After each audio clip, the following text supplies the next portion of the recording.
Hello there, you amazing viewers and subscribers. Welcome to a brand new Doctor Who review for today.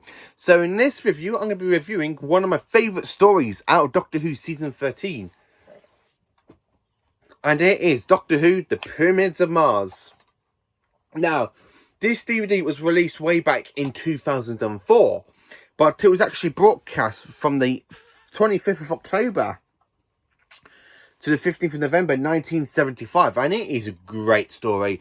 Sutekh is an incredible villain. Now, this is where we see some good stuff between the Doctor and Sarah Jane Smith, who are a really great TARDIS team from season 12 onwards. I absolutely do love this story. Season 13 is one of my favourite Tom Baker seasons after... if I was going to say the whole lot for Tom Baker, ranking all the Tom Baker seasons, in the top 3 places will be 12, 13 and 14 because they are just amazing.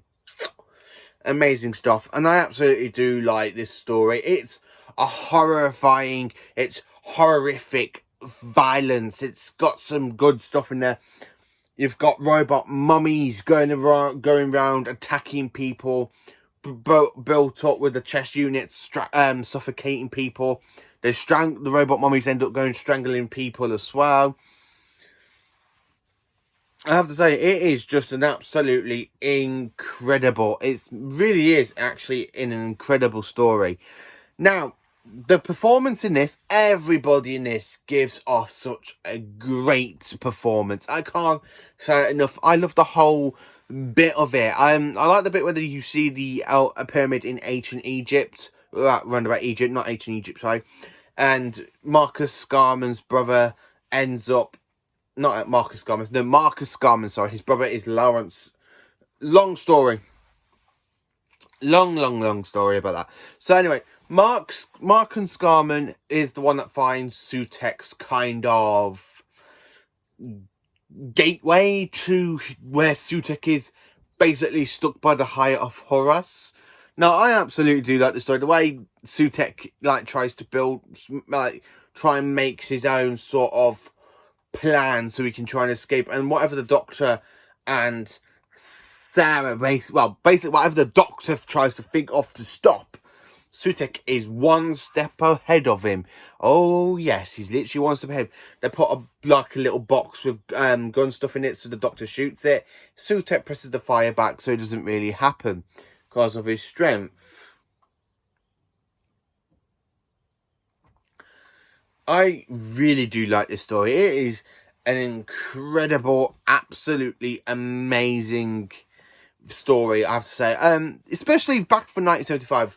Now, before I say this, yes, this story does have some bit odd, undated effects, but when we get it out in Doctor Who The Collection Blu-ray range, I mean, we have already got seasons 14 and 12 for the Flint Hinchcliffe era.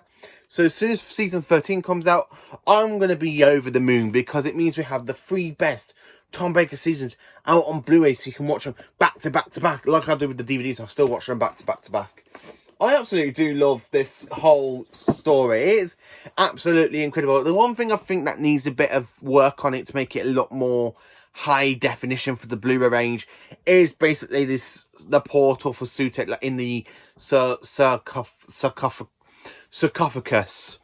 I really do think, because when you have that Egyptian playing on the piano, this really creepy music, and then you got the caretaker who ends up catching the Doctor and Sarah inside the cupboard where the time materialises, and when they go out to pretend they're walking away, one of the robot mummies could literally just come to life, moving the sarcophagus lid off, and it strangles him. And then the old guy with the hat who gets shot by the Egyptian ends up holding his arm like that. But he does end up dying anyway because Mark finds him, and Marcus finds him, and of course goes to strangle him anyway. While the Doctor, Sarah, with his brother Lawrence, going around investigating. Now, Lawrence is actually there horrified because when they are there in the cupboard and they can actually... the way he sees his brother murder the Egyptian guy, saying, where he have him go, Master. Spare me goes, look at me. Is this the face of Sutekh? Master, spare me. Spare me. I am the true servant. I am the true servant of Sutekh. I am the true servant of Sutekh. He needs no other. And the way he literally goes like that and strangles him, and then you got like the steam, and he's there screaming, going, ah, ah. And then when you have that like little bit of the cliffhanger again for part one, it goes, meow. I absolutely do love that part one. It literally goes, when I first watched that when I was about a kid.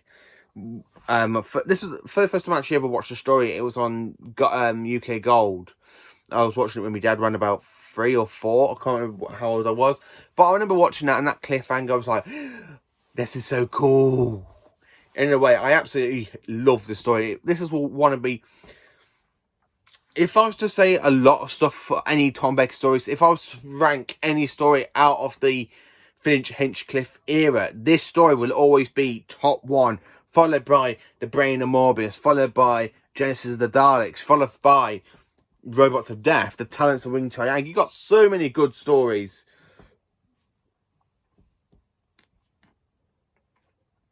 I just absolutely do love this story. It is absolutely incredible and horrific, and there's nothing more I can actually say. It is truly a masterpiece and absolutely amazing. Anyway, I can't really say anything more than that. I do have to say one thing about this story. It is a bit dated now because of the special effects, but when the Blu-ray comes out, because the Blu-rays have done so much great stuff for special effects. I mean, like for the Talents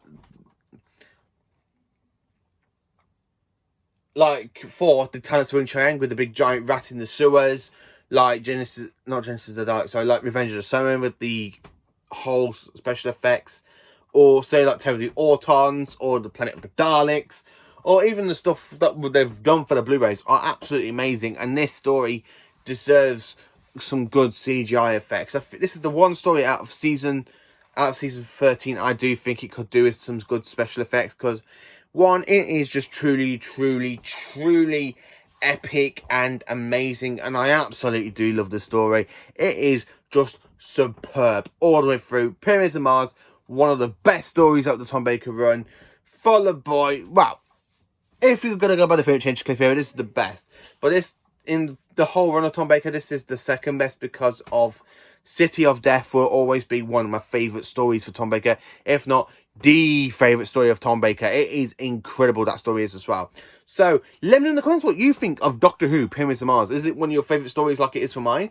And please do like, subscribe and share, because there will be another Star Trek video coming out tomorrow, and it will be a review on Star Trek Voyager Season 3, because I have only just finished it earlier today. I'm trying to get through all of the Star Trek Voyagers, and then I'm going to start reviewing all of Deep Space Nine. I'll be reviewing each season of Deep Space Nine like I've been doing for Star Trek Voyager. Same with the Next Generation, original series, and of course Enterprise, even with the new stuff like Discovery, Picard, Lower Decks. At the moment, I am watching Season 2 of Lower Decks, so I'm waiting for the Lower Decks to finish, and then there will be review coming out of Season 2.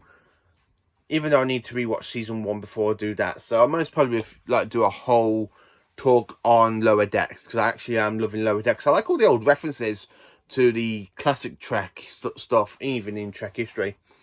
So anyway, let me know what you think of Doctor Who, The Pyramids of Mars. Is it one of your favourite stories, like it is one of mine? And I hope you all have a great day. Thank you for watching.